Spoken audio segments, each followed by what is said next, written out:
আমার এখনো বিশ্বাস হচ্ছে না 7 বছরের যাত্রাটা আজ এইভাবে শেষ হয়ে যাবে।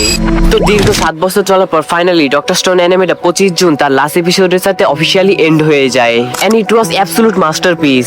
কয়েক বছর আগে আমি যখন ডক্টর স্টোন অ্যানিমেটা থেকে স্টার্ট করছিলাম, তখন আমি ভাবতে পারিনি যে পরবর্তীতে যে একটা সায়েন্স ফিকশন অ্যানিমে আমার ওয়ান অফ দ্য ফেভারিট অ্যানিমেদের মধ্যে একটা হয়ে যাবে। তুমি নিজেই ভেবে দেখো, একটা বোরিং সায়েন্স ফিকশন অ্যানিমে যেখানে কোনো ওভার পাওয়ার ক্যারেক্টার নেই, কোনো ম্যাজিক সিস্টেম নাই, কোনো হ্যারেম নেই, জাস্ট একটা ছেলে যে সায়েন্সের মাধ্যমে পুরো সিভিলাইজেশনকে রিভিল করবে। আর এই সাধারণ একটা জিনিসই ডক্টর স্টোনকে একটা মাস্টারপিস বানিয়ে দেয়। সেনকুরসের প্রত্যেকটা ইনভেনশন, সাবান থেকে শুরু করে রকেট পর্যন্ত, এবং শেষে তো সে একটা পুরো টাইম মেশিন বানিয়ে দেয়। এর প্রত্যেকটা এপিসোড এত বেশি এঙ্গেজিং যে তুমি নেক্সট এপিসোড দেখার জন্য অনেক বেশি এক্সাইটেড হয়ে থাকবে। এর ফাইনাল এপিসোড 9.4 আউট অফ 10 এর রেটিং পেয়েছে, এবং ডক্টর স্টোন অ্যানিমের অথর নিজে বলেছে যে তার কাছে অ্যানিমের এন্ডিংটা মাঙ্গা থেকে বেশি ইমোশনাল লেগেছে। আর আমার মতে উনি এই কথাটা একদম ঠিক বলেছে। ভাই এন্ডিং এ সেই মিউজিয়ামের সিনটা পুরো বুকে যেয়ে লেগেছে। তো এই ভিডিওকে তোমরা বেশি বেশি করে শেয়ার করো, যাতে করে ডক্টর স্টোন অ্যানিমের সাথে সবাই পরিচিত হোক। কারণ তোমরা তো জানোই বাংলাদেশে নারুটো ছাড়া অন্য কিছু চলে না, আর এই জিনিসটা আমাদের পরিবর্তন করতে হবে, আর এটা আমি একদিন করেই ছাড়বো।